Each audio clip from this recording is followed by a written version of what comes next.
1947 में हमें आज़ादी मिली, लेकिन उस आज़ादी के पीछे बहुत सारे ऐसे रिवोल्ट्स थे जिन्होंने अलग अलग टाइम पे अलग अलग तरीके से कंट्रीब्यूट किया।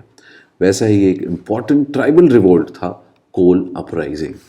Very very important from exam perspective. Why? Because यहाँ पे ट्राइबल्स जो थे वो इन्वॉल्व हुए थे विद्रोह में, उन्होंने एक्टिव पार्टिसिपेशन किया, आगे बढ़ के स्टैंड लिया। इस वीडियो में कोल अपराइजिंग से रिलेटेड जितनी भी डिटेल्स हैं, कब हुई लड़ाई, क्यों हुई, कौन लोग इन्वॉल्व थे, इंपॉर्टेंट लीडर्स वगैरह वगैरह, हम सारी डिटेल में अब डिस्कस करेंगे इस वीडियो में।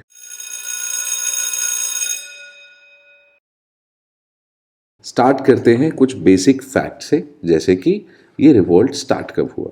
तो ये रिवोल्ट स्टार्ट हुआ था 1829 में और करीब 10 साल तक ये एक्टिव था। सो 1829 से लेके 1839 तक coal uprising was in active mode. कौन कौन से रीजन में था ये रिवोल्ट एक्टिव? तो सबसे पहले छोटा नागपुर रीजन। इसी रीजन में ये लोग प्राइमरीली रहते थे। वहाँ की एक ट्राइब का नाम था कोल। ठीक है। इसके अलावा रांची, हजारीबाग, इन तमाम रीजन में ये रिवोल्ट एक्टिव था। बहुत लोगों ने सपोर्ट भी किया, जैसे कि मुंडास, भील, ये कम्युनिटीज़ थी जिन्होंने इसको एक्टिवली सपोर्ट किया। इनफैक्ट इस रिबेलियन को मुंडास रिबेलियन भी बोला जाता है, बिकॉज जिस तरीके से उन्होंने सपोर्ट किया उनका नाम इसके साथ हमेशा के लिए जुड़ गया। ठीक है। तो अब कारण क्या था? ऐसा क्या रीज़न था जिसकी वजह से जो ट्राइबल पीपल हैं, जो बहुत ही शांति से, अमन से, चैन से अपना लाइफ बिताते हैं, उनके पास और कोई चारा नहीं बचा बजाय कि वो विद्रोह करें। तो हो क्या रहा था, ये लोग ट्राइब्स थे। ठीक है। अब ट्राइब्स आपको पता है जनरली अपने आप में रिजर्व्ड होते हैं। जिस फॉरेस्ट में रहते हैं उनके अपने कुछ लॉज होते हैं, सोशल सिस्टम्स होते हैं जिनको वो फॉलो करते हैं, and they are completely alienated. अब धीरे धीरे ब्रिटिश के इंडिया में आने की वजह से क्या हुआ, in the form of east India company, यहाँ पे इंक्रोचमेंट शुरू हो गया। नए नए सेटलर्स आने शुरू हो गए जिनको लैंड दी गई बाय दी कंपनी। तो इसकी वजह से जो ट्राइब्स का इकोसिस्टम था जिसमें वो ऑपरेट करते थे independent of the world, that got destroyed. ठीक है। तो this was the basic reason why tribes got unhappy. अब देखिए इस रिवोल्ट से रिलेटेड कुछ इंपॉर्टेंट और चीज़ें जानते हैं। 1831-32 में मास प्रोटेस्ट्स स्टार्ट हो गए थे इस रिवोल्ट में, यानी कि लोग जो है इस रिवोल्ट से काफ़ी ज़्यादा नंबर्स में जुड़ना शुरू हो गए थे। ये रिवोल्ट एक वायलेंट रिवोल्ट था।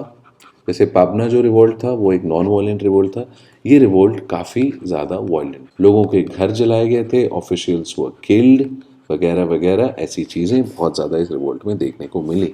इनफैक्ट ये इतना ज़्यादा वायलेंट था कि ब्रिटिश को बनारस से और नियर बाय जो कैलकटा था वहाँ से रीइंफोर्समेंट्स मंगाने पड़े टू क्रश द रिवोल्ट। ठीक है, क्लियर है। अब लास्टली इस रिवोल्ट के जो इम्पोर्टेंट लीडर्स हैं उनके नाम आप देख लो, बहुत ज़रूरी है, डायरेक्ट पूछा जाता है। तो सबसे पहला नाम है बुद्धू भगत एंड दूसरा नाम है जो भगत। ये दो नाम आपको कोल अपराइजिंग से रिलेटेड याद रखने हैं। तो फटाफट रिवाइज कर लेते हैं। हमने यहाँ पे क्या क्या देखा। कोल अपराइजिंग एक ट्राइबल मूवमेंट था, ट्राइब्स इन्वॉल्व थे उसमें। कौन सी ट्राइब्स? जो छोटा नागपुर रीजन में रहती थी। कब से कब तक चला? 1829 से 1839 तक। कौन कौन सी कम्युनिटीज़ ने उन्हें सपोर्ट किया?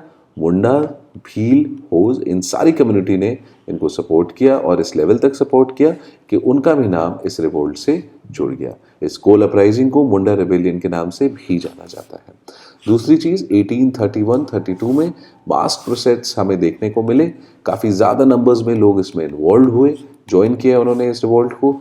ये रिवोल्ट एक वायलेंट रिवोल्ट था, लोगों को जलाया गया, मारा गया। इनफैक्ट इतना ज़्यादा वायलेंट हो गया था कि ब्रिटिश को बनारस और कैलकाटा से आर्मीज बुलानी पड़ी ताकि इस रिवोल्ट को वो क्रश कर सके। ठीक है।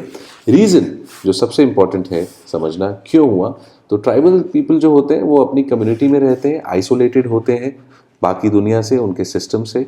अब धीरे धीरे जहाँ पे ये लोग रहते थे वहाँ पे इंक्रोचमेंट शुरू हो गया, नए नए सेटलर्स आ गए, अलग अलग कम्युनिटी के लोग, जैसे कि सिख, मुस्लिम्स, जिनको नई ज़मीनें दी गई थी वहाँ पे, वो आके वहाँ पे सेटल होना शुरू हो गए। तो इन चीज़ों से इनका इकोसिस्टम धीरे धीरे करके डिस्ट्रॉय हो गया over a period of time. And lastly जो इम्पोर्टेंट लीडर्स इस रिवोल्ट से रिलेटेड आपको याद रखने हैं वो दो नाम हैं बुद्धू भगत और चोआ भगत। ये है पूरी कहानी कोल अपराइजिंग की। तो guys this is the end of today's class. आज की क्लास यहीं खत्म होती है। हम आशा करते हैं आपको वीडियो पसंद आया होगा और कुछ ना कुछ नया सीखने को जरूर मिला होगा। अगर आपको वीडियो अच्छा लगता है तो प्लीज लाइक करें, हमें सब्सक्राइब करें। क्या है, सब्सक्राइबर्स के नंबर अगर बढ़ते हैं तो हमारा भी मोटिवेशन बढ़ता है हर वीडियो के साथ। And please share it with your friends ताकि एक जो ये ऑनलाइन एजुकेशन प्लेटफॉर्म है इसका फ़ायदा सबको हो। एंड अगर आपके पास कोई सजेशंस हैं, आइडियाज़ हैं और टॉपिक्स हैं जिन पे आप चाहते हैं हम और वीडियोस बनाएं, please comment, we'll try to cover them as soon as possible. Thank you so much. अब आपसे मुलाकात होगी नेक्स्ट क्लास में। Thank you.